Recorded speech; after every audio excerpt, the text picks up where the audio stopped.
What's going on, everyone? Welcome to the Nooner Show special, the Blackheart edition. We will be talking about Lady Stoneheart and the famous or infamous Catelyn Tully, the lesser mom of the two, honestly, if I'm being serious. We have a special guest on today, Kaci C of House Lorebridge, and I'm very excited about this. How are you doing, Kaci? And I hear this is like your first kind of podcast, I guess, just kind of Yeah, put the pressure on you there.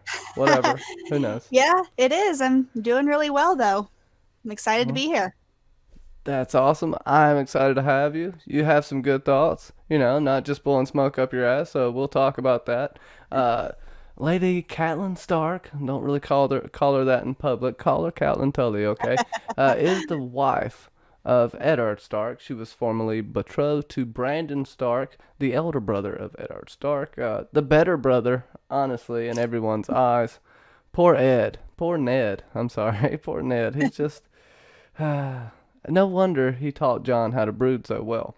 I will say this, he picked up where his brother left off. He did his duty. He was in love with another. Lots of people think Ashara Dane. I think so too. I'll float that boat. What happened after that? It's up for speculation. But they had 5 children: Rob, Sansa, Arya, Bran, and Rickon. Now you could say that some of their upbringings were questionable, but Catelyn did have a lot of stuff going on. The main thing is how she kind of treated John and made him an outcast in the, well, was an outcast in the family. She took her hate out on him, so to speak. Her she was angry at Ned, but she didn't show it towards him. Not after the day he asked her about Ashara Dane. So, but before that, she had an interesting childhood in Riverrun. In House Tully, Hoster being her father. She grew up with Littlefinger, I believe, being a ward, and also her sister, who she was in high competition with, Liza Tully. And we all know she's a little batshit, to say the least. Casey, what you think about, I don't know, just give me your thoughts on Catelyn Tully's upbringing, her childhood a little bit. Oh man, it's kind of a sad childhood for a woman who shows some intelligence off and on throughout the books. I mean, taught to sit inside and be pretty and embroider. And that's about it. Just get married off and have a bunch of babies and hope you don't die in childbirth, I guess, is the best she could really aim for. Yeah, I mean, honestly, she's got it good if you wanna be real about it. Like, she's kind of had a good life, other than the cold. I mean, Yeah, she didn't end up with a bad husband or anything. She got pretty damn lucky. she did, she did. That lustful night in a Game of Thrones. They still got a little something going on. Their love blossomed like a winter rose, you could say, right? But Oh, she was heavily influenced, I would say, by the Game of Thrones early on with yeah. Brandon and playing the game she did with Littlefinger, which I do not doubt. A man does not hold that kind of. He's held on to that for so long, there had to be a little something there. Because Littlefinger's crazy, but he's diabolical crazy, not take shit out of context crazy. You know what I mean? He's a very rational man. So something happened. And I Yeah. think he slept with Liza just to try to make Kat jealous. I don't know what you think. Yeah. But Kat was the dutiful daughter. She knew that, she could play these kissing games or whatever that she and her sister played with Littlefinger, and she got betrothed and thought, well, that's the end of that. Gonna go marry this dude and do the proper lady thing. Yeah, I mean, yeah, you can't be playing games like that. I don't know. Okay, so Catelyn Stark caused all of this. Honestly, you could say Rhaegar did it, that, and all that. But when you look at it, Littlefinger did this shit. Littlefinger started that rumor. Mm-hmm. Littlefinger was, the catalyst was Catelyn Tully at that point Yeah. in time. Yeah. And played her fair part. It's so ironic that that she's just so mad about John the whole time, and like these morals, when she did play games when she was younger. She did do her duty. You got to give her that. But and I guess she had to take out her anger on someone, right? But Mm, and I guess John's the best person to take it out on. Whatever, especially he's not gonna do what happened in season 8, in my opinion. John is gonna, at the bare minimum, he's gonna be king of the free folk. He will replace Mance Raider when he wakes up. He's not gonna want to stay at the wall and all that stuff. He's not gonna walk out and say, "Now my watch is ended," after he hangs them. It's not going down like that. It's gonna be a little more gritty. He may even have to escape after he comes back to life, and that's assuming he comes back in his body. And I'll say he does because of what Melisandre sees. But I'm getting off topic here. Jon Snow is connected to all this, but as far as Catelyn Stark, I mean, her. Go ahead with your thoughts, because I know you think, well, not you think, she definitely is the embodiment, the physical embodiment of the mother, right here right. in general. Yeah. I mean, she's obviously not perfect because she's a human, but I mean, she did her duty. She had all of the Stark babies, and none of them died in childhood, which is a bit weird, especially for the time. And she was as maternal as she knew how to be from her own childhood. Hire a septa, have your husband build a sept, and shoo the children off to learn their place in life and just keep running the house. Very southern, but she I mean, did her job. I mean, it's true. It's true. And she like you said, she kept the ladiness. She even tried to push it onto Arya, which it didn't work. I think that really bothered her. Why do you think she just,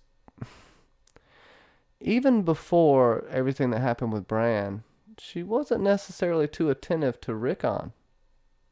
She was to an extent, but given how wild he was, she wasn't there as much as she should have. Rob did say something later, because she just went to the extreme when Bran was in a coma, but I don't know. Right. I know it's a sensitive topic. Well, how do you feel about parenting?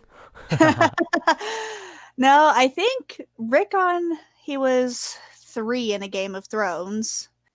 And he might have been at that age where she was trying to transition him from being her baby and having him with her all the time to kind of being with the boys and going off with Ned and the older guys to kind of learn how a boy is supposed to act. Maybe I don't I really know. I see. don't have a good answer. I mean, he's 3. He's a baby.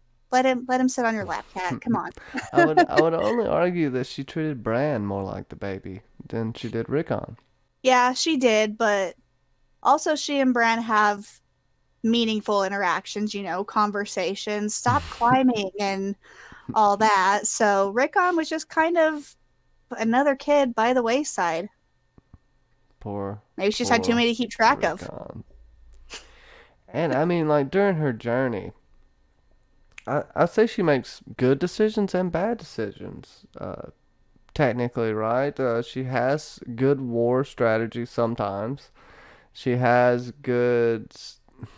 Like, I almost can't blame her for letting Jaime Lannister go, besides the fact of how stupid it is to to put your trust in Jaime Lannister. Now we know what happened to Jaime. He tried, okay? Yeah. But to actually have that much blind faith is irresponsible in my opinion.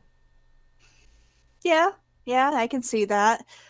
I mean, I think it was I could be the wrong. right I think it was the right action, but poor timing. It was too late for that because obviously Sansa had been married off to Tyrion by now and or was being married off. Not real sure of the timelines there.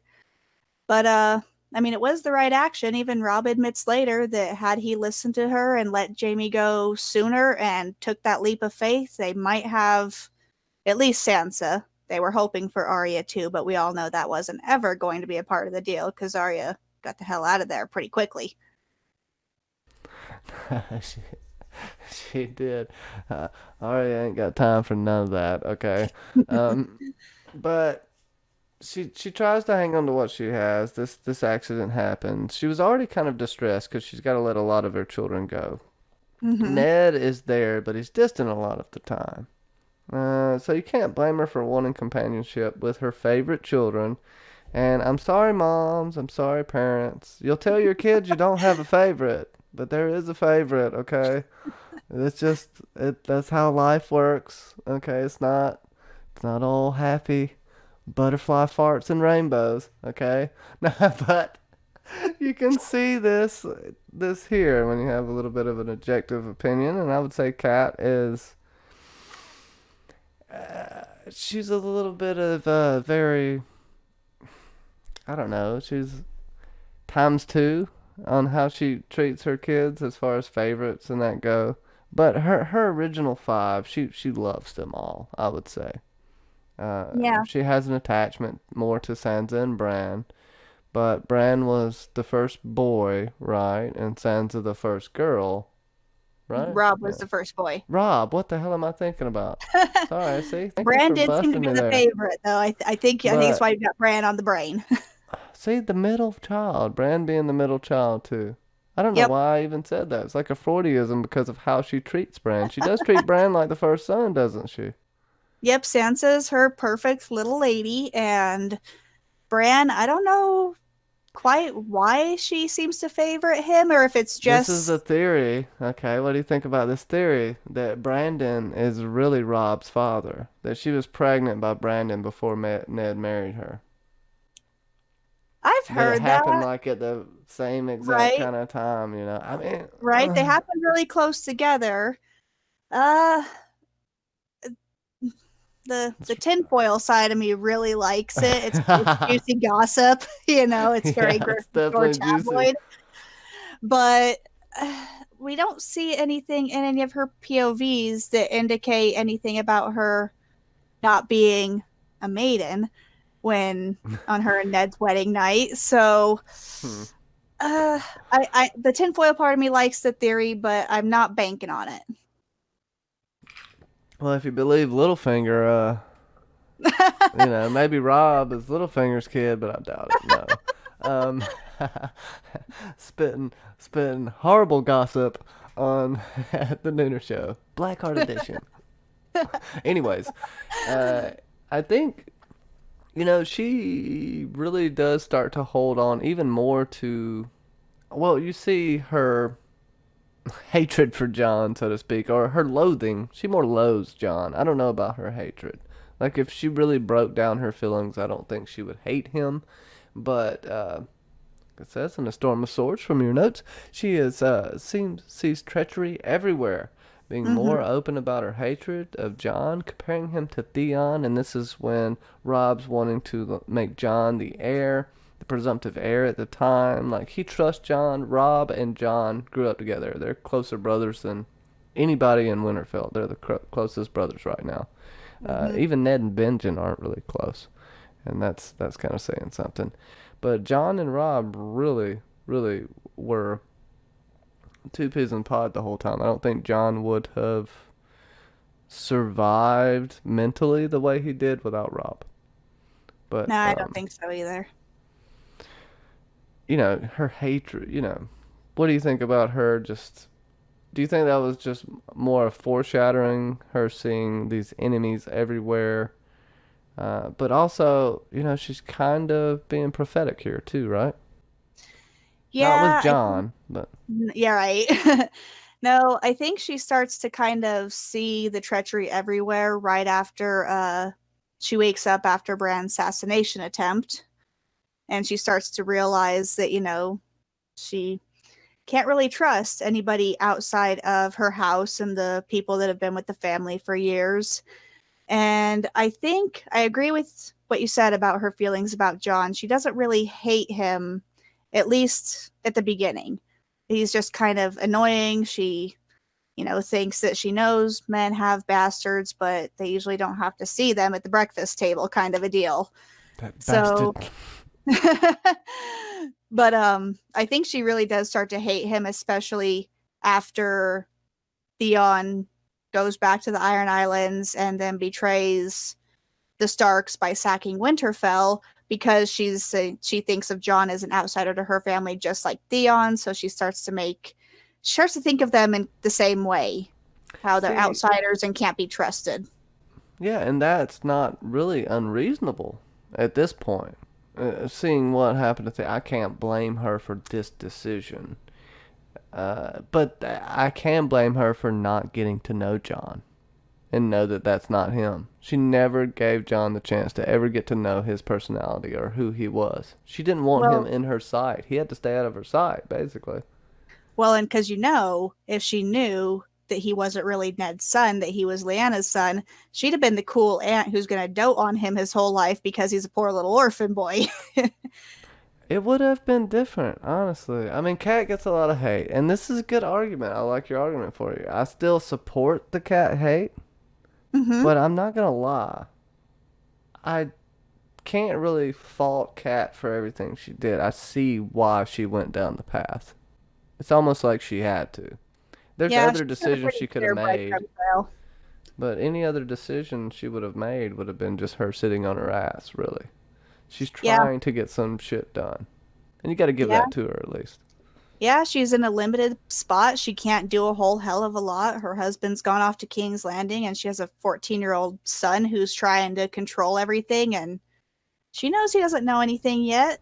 So Then she got a just, maiden pregnant that like is not gonna make or break the war. Like it's really in a bad situation at this point. Like I got hurt and she banged me and then I was like, well, I gotta marry you now and like Rob, you didn't think that was like part of her plan or her family's plan, yo? Like, come on, bro. You can't be you're in wedding the every Westerlands. Come maiden. on. Like, at least take a little lesson from your Uncle Brandon. He was a dickhead, okay? But, he's not going to get caught up like that. He screwed up royally. He could at least gave her a promise ring or something, right? I mean, just something. After the war, my lady. Something. I mean, goodness Uh, gracious. But coming up to that, Catelyn has this feeling of dread mhm. before the wedding at the twins, and we're having this reception at the Freys. Blackfish luckily gets out of there, but you have the Hound and Arya is so close. That's another, just it's so heart wrenching that Arya is so close to her and almost there to be saved, but no, she just gets to know that her family got completely slaughtered at the Red Wedding, and her mother did too. And I don't know. Let's just give a few words of condolence to Catelyn Tully, aka Catelyn Stark, and yeah, anything you got for that little piece of time in A Song of Ice and Fire. Oh man, I mean, she knew on their whole journey from River Run to the twins that this was likely going to blow up in their faces. She just probably couldn't have fathomed how big it was going to blow up. But she knew that they were going to have to make amends and was, I think, just hoping that there was something they could do to make amends. And obviously, Walder Frey didn't feel quite the same way about that. There's no fixing this. There, not anymore. This is a man who's on his deathbed. He's felt slighted at every turn. Mm-hmm. He thinks he has some kind of prowess. He's taken a bunch of wives, probably just to try to impress people. He's that guy that tries too hard. He really is. I can, Yeah, yeah. and everybody's tried too hard in their point in life, and you can relate a little bit to the great ferret that is Walder Frey. But he pulls the Rat King here, and it's no, a ferret's a rodent too. Germ is clever with how he does these things, and this is the Rat King come again. Don't think that there won't be recompense, because this is where we get, Lady Stoneheart. This is a curse on the Freys Mhm. and the Lannisters, as far as I'm concerned. And this will be remembered as a curse in the histories. There will be a story about this. It won't be, oh, this woman came back from the dead. It was somewhat of a miracle. I don't know. Yeah. But I'm going to switch over to the Lady Stoneheart here and just give us a little introduction because she pulled out of the river 3 days later. Mm-hmm. Little Christ symbolism there, which is some messed up Christ symbolism, I'll tell you that. She's Like a pulled zombie Jesus. she's pulled out by Arya, who, I'll get into this in a second. Don't let me forget. I think Okay. Arya's gonna have to kill her mother. She's the one that gave her life again. She's gonna have to kill her. Beric Dondarrion was already dead. Mm-hmm. He gave her the kiss of life. Uh, and there we go. We've switched over now. He gave her the kiss of life. And I'll just let you get into it a little bit of first thoughts when you found out Catelyn was still alive as Lady Stoneheart, and you know whatever you want to say in the intro to this, and before we start getting into the nitty gritty of this crazy being we have. I mean, man, so I think our first introduction to her is in a Brienne chapter, isn't it?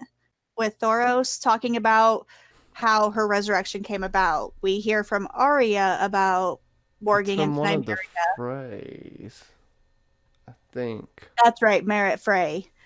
Is it prologue or epilogue? I'll have to check on that. But yeah, go ahead. But also, yeah, go ahead. Sorry. So we see Arya warged into Nymeria, dragging her body out of the river, and then, Nymeria / Arya hears men approaching, whom I think we can safely deduce is the Brotherhood Without Banners, and Beric and Thoros. And then we hear from Thoros about her resurrection, and it sounds like it was a pretty macabre and gruesome affair there. It was he didn't want to bring her back, and Beric said, all right, I'll do it. And even Thoros seems to be afraid of her, which I think is saying something considering some of the things he's seen in his lifetime being a red priest and just traveling around the country with the Brotherhood. And Lady Stoneheart seems to be one thing that legitimately scares him. No, it really does. It seems the Brotherhood with Banners has changed as well. It's just Mm-hmm. not the same. And it's the epilogue in A Storm of Swords, I Okay. believe. And that's the Merritt Frey epilogue. And it's really good because it's foreboding. He's walking. He's got a good temperament. He thinks he's going to treat. It's normal. You treat, you parlay, you get Oh, you get yeah. your cousin back. He's thinking But that he can keep himself under control, so he's the man for the job, and mm, yeah, it doesn't go he well. and they get the old stones, and I mean everything kind of just happens around in this area, and I don't think it's a coincidence that we have the weirwood stumps. I also don't think it's a coincidence what happened with, if you want to call her Jenny of Oldstones, if you want to call her the oh God, I can't think of the name right now. What do they call the old witch up Oh, at the the ghost of stump? High Heart. Ghost of High Heart. So yeah, I just have brain farts every now and then. But the Ghost of High Heart in general, it makes you wonder. Yes, Arya is an assassin, kills a bunch of people. Mm-hmm. Everybody she talked to there, Lim Lemon Cloak, Beric Dondarrion, they've killed a bunch of people, okay? What would make her flinch if she had to kill her own mother? And also, I think Arya's gonna do a few more unspeakable things on her way to anti-hero glory. But I think killing her mother is gonna be one of the good things she does. And it's gonna be I one of the hardest things she does. I agree. I don't know if I agree that it would be hard for her to do, just with her faceless training that she's undergoing. She's learning to detach her emotions very well, even though I don't think she's ever going to fully become no one. She knows Hmm. she can detach pretty well, and she started learning that actually just from traveling around first with Yoren and then ending up in Harrenhal and then getting with the Brotherhood and then the Hound, and she's been detaching for a long time. So I don't think it'll be hard for her to do, but I think currently she's one of our only characters who could take out Lady Stoneheart, maybe. Yeah, I don't know who else we have currently. There might be a development later well, it with seems someone else might be able to. too too easy, you know, like because Beric Dondarrion gave her the last kiss of her lore Mm-hmm. and brought her back, as you said. Thoris of Myr was scared, didn't want to do it. It had been too long. There's something just a little off about it, you know. Mm-hmm. Her whole life won't, you know, she won't be all there, and she's not. It seems she has a piece of herself, but she seems very, very jaded and skewed, even on a level that which she can't even understand what she's doing, honestly. And she has Podrick and Sir Hal Hunt. And before Brienne gets away, she gets hung. She gets called an oathbreaker, false friend, and she has the Lannister sword with the Mm-hmm. pommel. She has the letter. She's still alive. Right. Jamie's still alive. She doesn't have Sansa. She has Podrick with her, who is ill in pain. The person who cut off the head of her beloved Ned is Right. is there with her. She's her He's a squire. cousin on Lannister branch of a house, but it's okay. We're just gonna kill the kid. It's fine. Like, what? Exactly. And Hal Hunt is Randall Tarley's man, known to be Mm-hmm. Randall Tarley's man. So that's five strikes against her. And I don't know if you can necessarily say Kat had bad judgment here. And well, is she supposed to just believe what Brienne says? At this point, you know, you just kind of are hearing whispers about her when we get her from Merritt Frey and what's going on with that. But she's seemingly going after all the Lannisters and Freys. Do you know? I don't know. I don't know. I know you got a couple of notes on here. How do you feel about her leading up to this point? You're hearing about all this devastation she's creating. She's just killing people, giving them some sort of a trial, I guess, Ish. and then just hanging them. Uh, Right. yeah, Man, she's really black and white about this sort of thing. I mean, I feel like if this was really Catelyn Tully, pre Lady Stoneheart Catelyn, listening to what Brienne was saying, I think there might have been a little bit more gray area, a little bit more wiggle room there.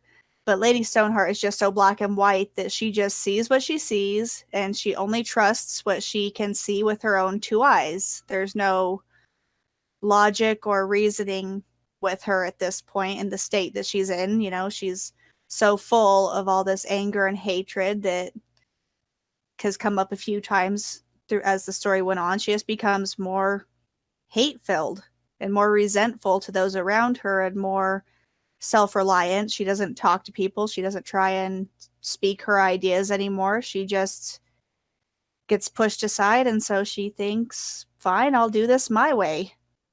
And then they get killed at the Red Wedding and she's resurrected. And now she's doing it her way. She's done listening to anybody else. yeah, and it's almost you wonder why the Brotherhood of Banners without banners is following her. I guess because Beric Dondarrion gave her his life, but also she is resurrected, and she is Ned Stark's the one who initially sent them out to Right. chase down the mountain and kill the mountain. So it's almost like she is a figurehead for Ned Stark. Now, when you talk about what's going on, Brienne has gotten Jamie from Pennytree. She says Mm-hmm. that she has Sansa Stark, but you have to come with me alone. We don't necessarily know Jamie has left with her yet. We just get kind of left there with her giving that line. Jamie notices how beat the hell up she is. I don't, you know, her and Jamie fighting each other right now would be kind of interesting because they're Right. both screwed up really bad. But why? Do you think there's a possibility that maybe some people in the Brotherhood without banners may turn on Lady Stoneheart? I don't think so. They seem to be pretty content with following her on her mission. Also, even if they wanted to, either one of their brothers might kill the would-be traitor for leaving the Brotherhood because they're an outlaw band. Also, the crown is after them, so safety in numbers. And Lady Stoneheart's terrifying. I mean, I don't see anybody trying to kill her or anything or trying to leave. Also, how do you leave? You can't just call an Uber, say, come pick me up at Old Stones. You know, you've got to have money for food, for travel, a horse, and then where do you go? I mean, most of these guys from Beric's chasing the mountain around Westeros seem to have lost pretty much everything they had. Mm, So I just don't know where they'd go if they didn't stick around, you know? man, it makes me. It's kind of a hopeless situation, so you may as well go along to get along, I think, is where they're at. Yeah, at this point, get some kind of justice because you got One-Eyed Jack, who, most of these people are on their last leg. Lemon Cloak Hmm. is just taken to wearing the Hound's helm, and he basically is the Hound now. It makes me think of something. Will Brienne tell them about the Hound being on the Quiet Isle? That could be an interesting development. Hmm. I mean, maybe she'll give him something. Give Lady Stoneheart something. Because I don't think they're just all gonna die. There's gonna be some kind of negotiation that happens. That's my opinion.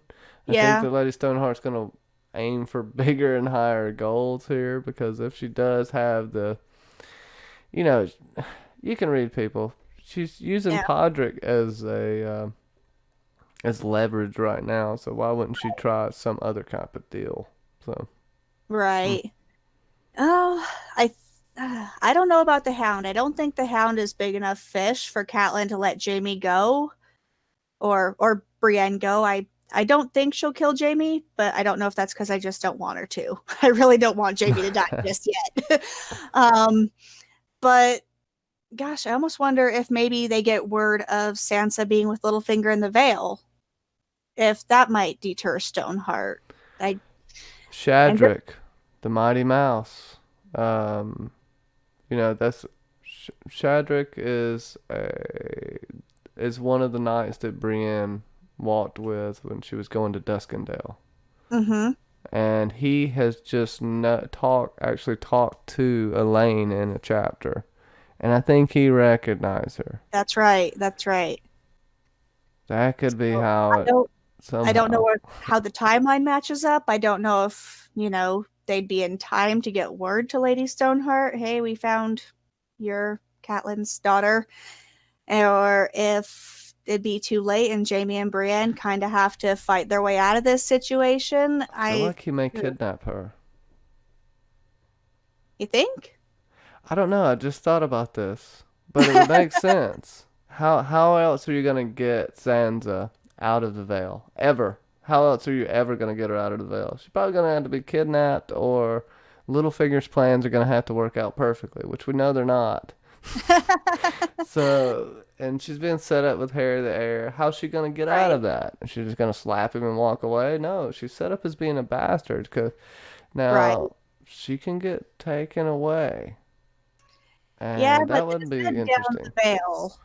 I don't know if you can really kidnap someone and drag them down that mountain yourself. Well, they were down. Let me think of where they were that day. They were down at the bottom that day in the Erie. So I That's right. can't They remember. were down with the Royces. Yeah, I'm just, kind of thought about it. I don't know if it's gonna happen. It just made me think about it. It could. Many things could happen. There's still a lot more story to go here. I mean, it. Do you think she just wants Jamie dead no matter what, though? At this I point, think so. I think at least the male phrase, maybe the show got that right. Maybe she won't target the female phrase, but any of the phrase, Lannisters, and I think Bolton's too, because Roose is the one who gave Rob the killing stab. So I think the mm, Boltons are likely on that list as well. yeah, that's a good point. That's a good point. I guess she'll So get whoever she yeah, can. I don't think there's any way to save Jamie's life besides fighting out of the situation or figuring out a way to maybe someone inside the Brotherhood helps, set Pod free, kind of does Brienne solid.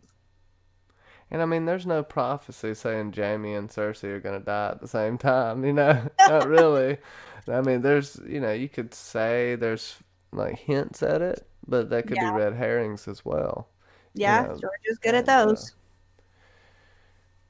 he has this admiration for Brienne. He thinks about her when and he's never thought about anyone but his sister in his entire life. Right. Like, and this vexes him. No, I Um, don't I don't think Jamie will die. I think as they're traveling to get Sansa when Brienne is taking him to Stoneheart, I don't think her honor is going to let her deceive him. I think she'll let him know what's up, let him know that she was only freed, but Podrick is being held hostage and she can't leave him. And Jamie will roll his eyes and think she's stupid, but likely go along with some half-cocked plan to try and rescue Pod. I got a theory.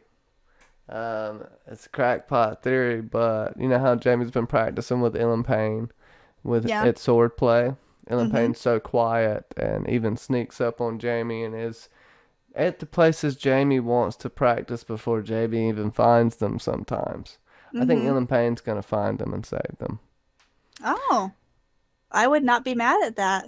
I would It'd not be be agree with that very at all. interesting. Cause in the books he's not as like he's not you don't know if he's a bad guy, honestly.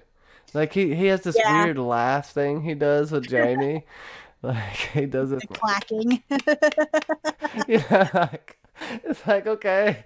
But he helps Jamie. He fucking I don't know, there's something Ellen Payne's there for a reason and it's not just to teach Jamie how sword play.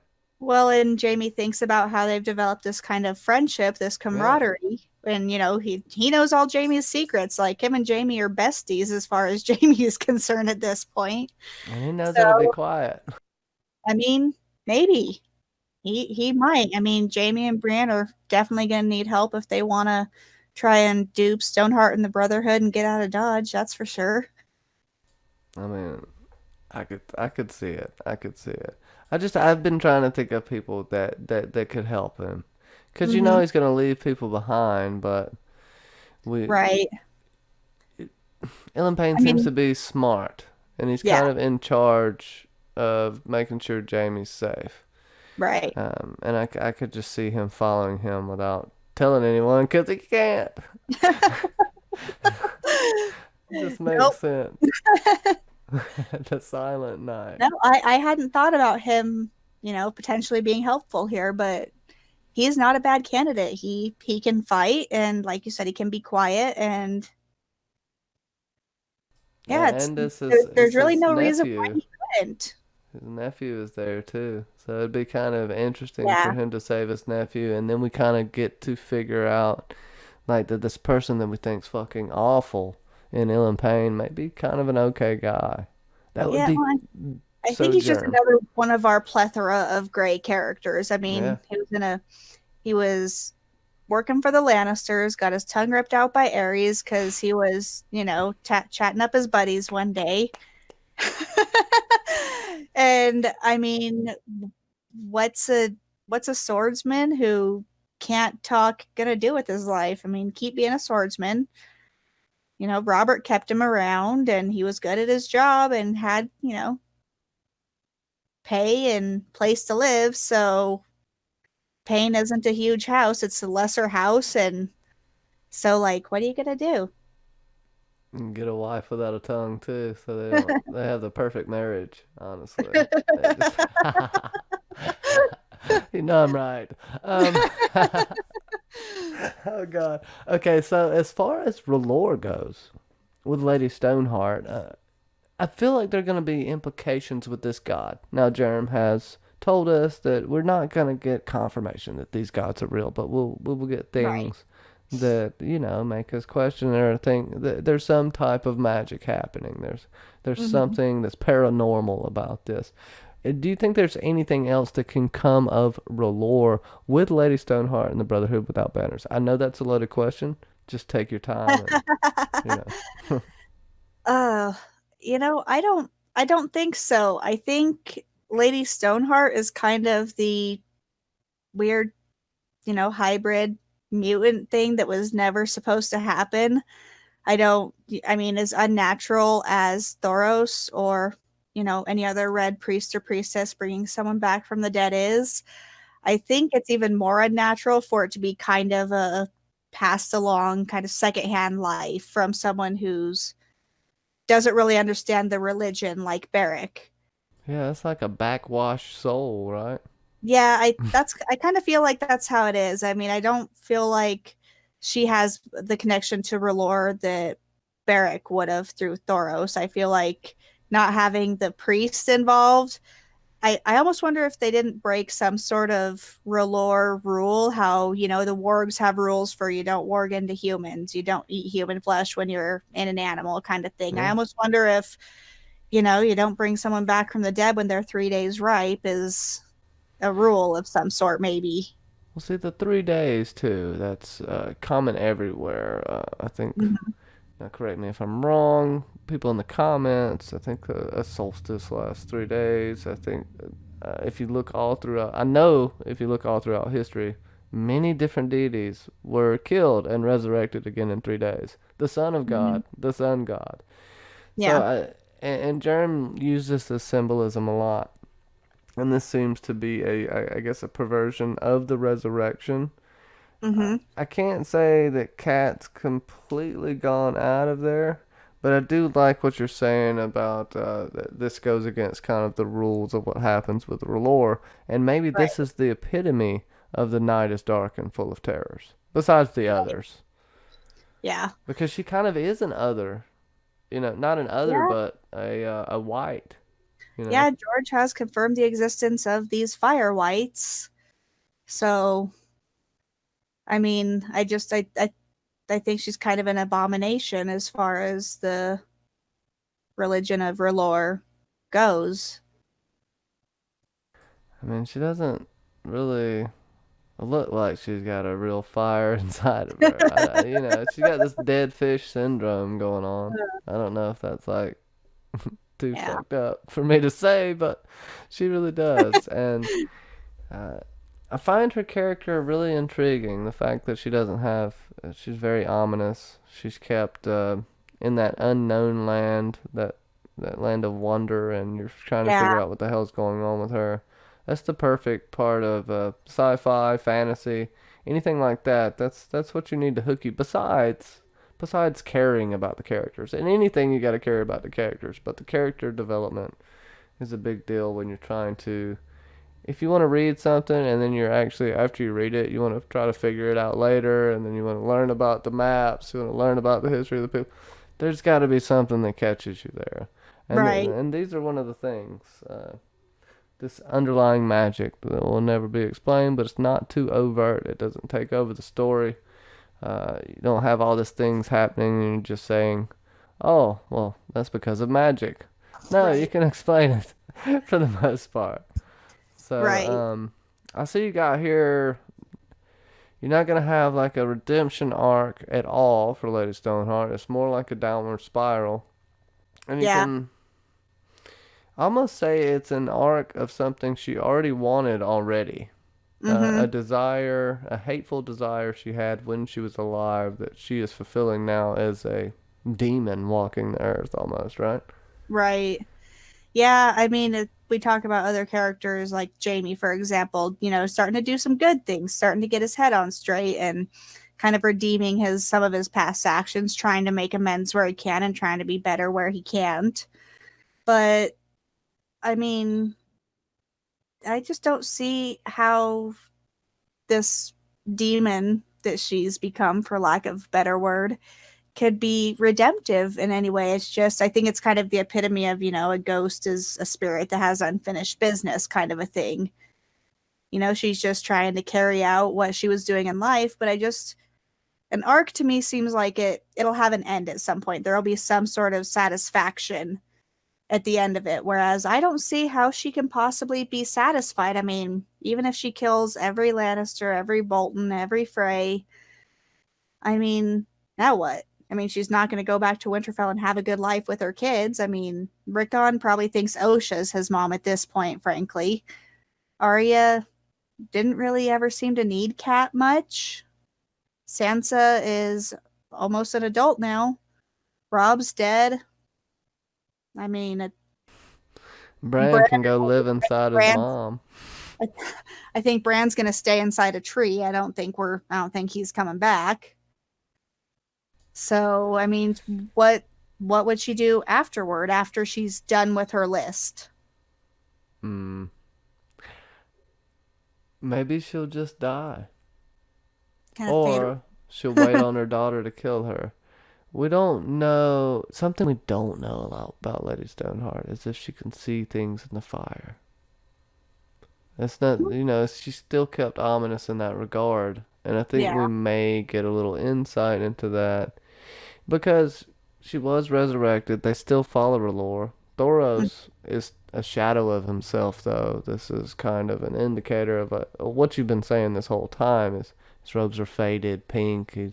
He's probably lost 50 to 75 pounds. He's just kind of a stick of a man. He was even really thin when Arya saw him, but now he's even more gaunt. And he almost seems like he doesn't know what to do, but he feels like the power of God is keeping him from, like, he's just got to go with it, I guess. And, yeah, Beric Dondarrion, that's his best friend, you yeah. know. So, Yeah, I think Thoros is in the middle of a situation that preschool did not prepare him for. He does not know what to do with this, vengeful zombie that they're just trucking along after now. I don't know. I mean, do you kill it? Do you follow it? Can you kill it? Do you have anything left to go after? Because it's not like she has any powers either. The power of persuasion, maybe. But Yeah, I it's almost mean, like she's almost like a dark deity, right? yeah, Weird. almost.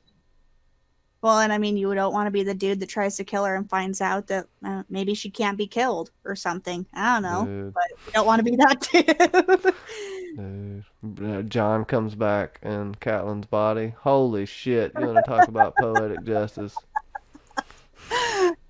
Oh man, People would let's quit reading so fast. right. Think so. And I mean, I don't know if we said this, but Lady Stoneheart is the embodiment of the stranger. So you have the paternal mother figure to the death figure, which the stranger is every face of God as well, Right. which is something that is known here. And I think one thing about Cat is anybody can be a bad guy. Right. Anybody in this story, out of nowhere, can be a bad guy. Might be some foreshadowing for Dany and the way Dany thinks about her home and about these people that took her throne. People don't like it. And I'm Yeah. not saying Dany's gonna do like go weird crazy like she did in the show. She's just gonna get more powerless. She's not gonna listen to people. She's tried to do the nice thing. She's tried to do the Yeah. right thing. What happened? She got screwed over, right? So Yep. what does any person do after they get screwed over a bunch of times? They do the opposite thing. So she's Yeah. gonna take my theory. She's gonna take two husbands like a G, and she's gonna be the inverted Aegon the Conqueror. She's gonna destroy Westeros, but she's gonna do it in a lot better fashion than what we saw in season 8. Um, I'm getting off topic here, but if you want to respond to any of this crazy shit I just said, and any more stuff you want to talk about with Lady Stoneheart, and Oh, it's been a nice man, little I hope podcast, honestly. I hope Danny doesn't go the crazy route. I hope if anybody I hope if the small folk or any of the nobles think that she's crazy, I hope it's just like someone was playing telephone and they got misinformation. Like, oh man, Yeah. I hope not. I hope that, if people think she's the bad guy, she's fine with it. She's not going to try and change their minds. But because she knows she's not a bad guy, so screw the gossip, screw what you think. Well, the rumors make her sound a lot like Maegor the Cruel. She Yeah, bathes in the blood of children. She feeds babies to her dragons every day. Like this yeah, crazy stuff that she doesn't do. So all she's got to do is be a little bit firm at this point. Plus, you got Fagon, which I think Fagon and Arianne are going to get together. Arianne's going to make a play. She wants to be queen. Fuck poor Quentin. She doesn't know what's going on with Quentin yet. And then you're going to have Quinn deserved Euron, who, sent Dany a bunch of ships. If she gets back there, she's going to play some type of political game with Euron at some point. Yeah. Cersei and Euron getting together in the books just seems odd. I mean, it could happen. That'd be like an act of desperation from Cersei. But Euron can't do much except from sea. You know, he's not gonna conquer a bunch of land. I don't think. Not yet, anyway. Right. Anyways, I'm so off topic. Lady Stoneheart. That's me though. Oh, yeah, I don't know where she can really go from here. I mean, I agree with you that I think she's going to need taken out at some point, and I think at this point Arya is the only person that we've got that could do it. I mean, I just don't see anybody else who could potentially get to the right place or has the motivation. I mean, it'd be a mercy killing, frankly. It really would. And it makes you wonder if she's got to be killed with Valyrian steel. I mean, you chop her head off, I'm pretty sure she's gonna die. But She at least can't do so much damage without a head.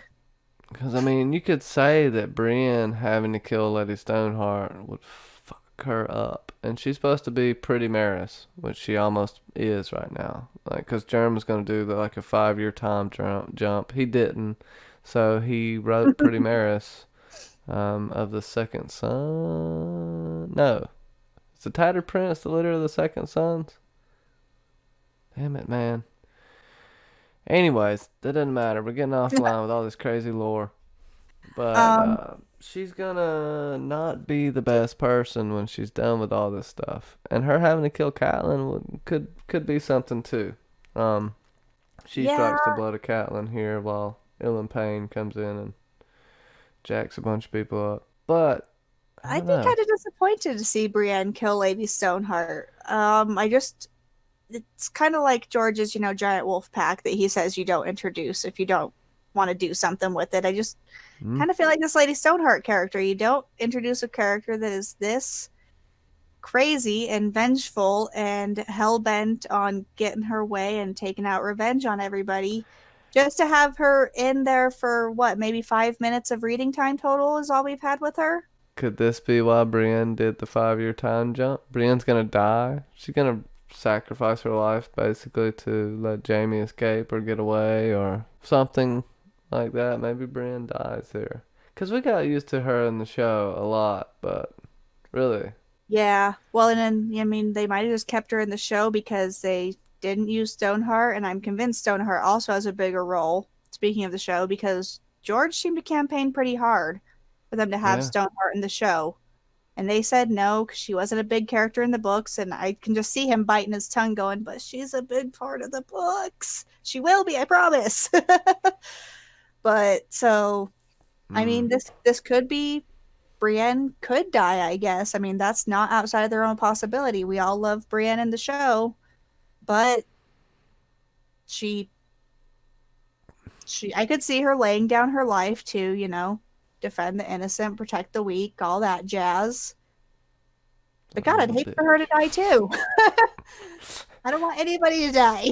Yeah, I don't really like thinking about that, but Jamie still seemingly got shit to do.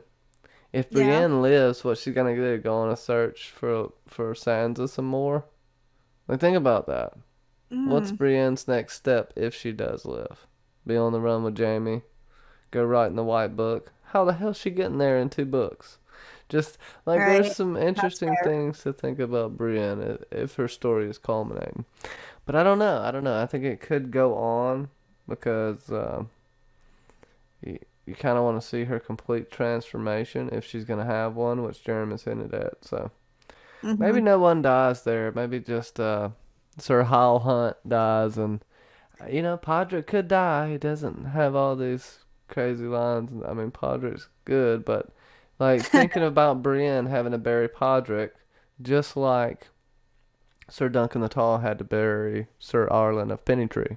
Hmm. I mean, I Yeah. think she's gonna have to do something like that. So that would Uh, be I just want her and Jamie to go in and maybe Thoros releases Podrick or something, takes pity on the poor kid and is like, run like away. Lancelot in the Holy Grail when he's charging the castle and kills all the people in the wedding party. Ha ha! It's Yeah, revenge. maybe Jamie and Brienne sneak in, pick up Pod from the woods, and they all hightail it out of there. And Lady Stoneheart's pissed and kills Thoros or something. I don't know. Like, I mean, maybe. I don't I know. want both, I want There's both Jamie and Brienne to get out of this because they've got well, themselves in a situation that isn't a fun deal. yeah, and I mean, what's good about it too is that there's so many things that can happen. So, Mm-hmm. I mean, that's just fracking awesome, man. Let's see. The possibilities are endless. If she isn't killed again, where else would her? If she isn't killed again, where else would her story go? I don't believe she can find peace in her purpose. Nearly impossible. And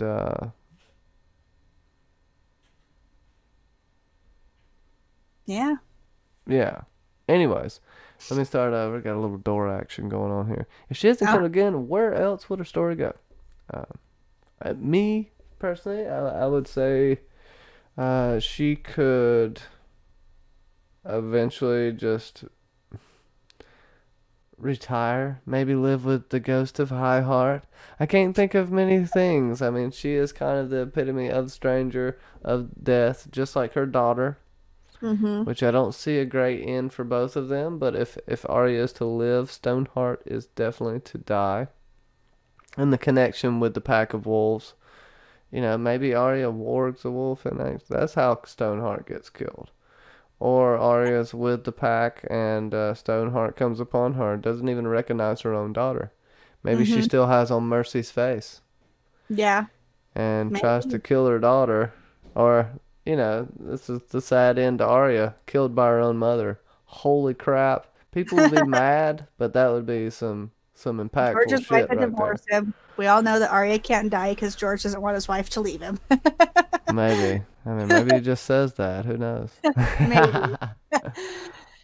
Yeah, But I mean, yeah. it's just someone, yeah, either, I don't know, she retires to a cottage somewhere, or what, fades off into the wind like Melisandre in Off to season eight, Never or Never Land. I mean, I just wonder like where she could end up if she doesn't get taken out by someone. I mean, her purpose is revenge and death, and either, I mean, it's more likely that everyone will start making peace with maybe a couple Lannisters here, a couple decent Freys here, whatever. She can't kill everybody. No, and that's the purpose of her second life. It isn't life Mhm. itself. Is to exact revenge, and I still don't know what Barristan was thinking. I mean, not Barristan, but Beric Dondarrion was thinking when he resurrected her. But I think he Yeah, was I'd going like a to know lot what off that thought emotion. process was. He had his head smashed in a little bit at one point too. I think he Little might not have brain been just damage. thinking. Probably. There's pieces of it missing at that point. Yeah, But that just was not a winning move for him. but Lady Stoneheart is a really intriguing character. I'm really glad that we got to talk about it, and I know Yeah. we'll probably think of some stuff after we're done recording this, and we'll just pop it on your first live stream when I make you come on my channel at some point. So no pressure. It won't be too soon, or it may be soon. We'll just see what happens. Okay, All but right. I did enjoy this. This is a really good conversation. And I think we got a lot of freaking information out there. So be impressed, okay? Where in the hell can they find you, Kaci C? My channel is called House Lorebridge here on YouTube. I've got a couple videos out so far and working on some other ideas, trying to polish up some more tinfoil and see where it goes. So hopefully I have something new on there soon. I can't wait to see it. She may be. You're working on some Stoneheart stuff too, right? I hope you kept some of that in there. But yeah, be on the lookout. Up and coming channel, and I think Casey's pretty cool. So if I'm Well, thanks. endorsing, I don't endorse that many people, okay? So I'm gonna endorse Casey right here. So don't let me down, House Lorebridge. Even though I really do dig that name, I Okay. think it's pretty awesome. Um, so thank you for coming on. Join the crazy crew, guys. Okay, just join the crazy crew if you want to. I put a lot of stuff on there, and I have a lot of fun with it, and it helps me be able to put back into the show. So let me give a shout out to y'all. Amy True, I hope you feel better. Anime lover Nicole, I hope you're doing well. I know everybody's just been, it's been a crazy time of year starting to get into the holidays. Bobby Catalano, handmade by Bobby. She got a bunch of stuff behind me here that if you've seen any weird trinkets behind me, check that out. Catherine Cronin, the nail goddess. Catherine Harding, the water champion. Clarissa Thompson, the Cylon Jill is on there, as Amy True is as well. Dark Mother, who is the darkest and gives the biggest hearts. You gotta love Dark Mother. John St. Baptiste, that guy is just weird, but he's one of my best friends, so gotta give it to him. Kaci C is on there too, but I'm not gonna give her a shout out, but I technically did, right? So okay. Catelyn C, from my point of view, who has got some fun sounds of videos. Okay, so go check that out. Uh, Nancy T, the blanket maker, you know who she is, okay? She's awesome. Okay, if you want to meet anyone at con, like screw all these famous people, you want to meet Nancy T, okay? She's freaking awesome. Santivia Major, Steve York, I basically call him Scrooge, but I love that guy. Okay, so thank you, Steve York. You're awesome. Thepodcastat.com, a family of podcasts. You also know them as Drinks and Knows Things, the podcast that flows down here, the podcast that must not be named, and the million other podcasts that they do because they work like I do, except they actually put some focus into their stuff and they have direction. I just kind of throw a bunch of shit up against the wall and hope it sticks. But Kaci, I'm really, really glad we got to do this, and hopefully we will get to do it again. I guess tell everybody bye, and I'll make you feel weird just by putting you on the spot. Well, thanks for having me, and yeah, anytime. Let's do it again. And we will catch you on the next Blackheart edition of the Nooner Show. I can't wait to do another one. You got to pick someone without a soul, though. Peace, y'all.